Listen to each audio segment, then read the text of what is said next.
Raza Hereford. Esta raza bovina tiene su origen en Inglaterra. La finalidad de la raza es producción de carne. En temas de color de pelaje se encuentran ejemplares de color rojo oscuro y blanco en la cara. La ganancia de peso diario es de 800 gramos. Las vacas en edad adulta pesan en promedio 550 kilos. Los toros adultos pesan 1100 kilos. El rendimiento en canal es del 63%. La edad al primer parto es aproximadamente a los 26 meses. El intervalo entre partos es de 400 días. En temas de longevidad, los animales de esta raza pueden vivir fácilmente 10 años. La pubertad se presenta a los 16 meses.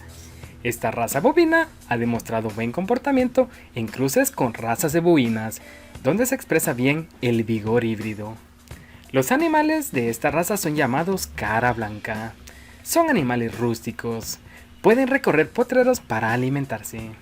El temperamento es bueno. Son fáciles de manejar gracias a su tranquilidad.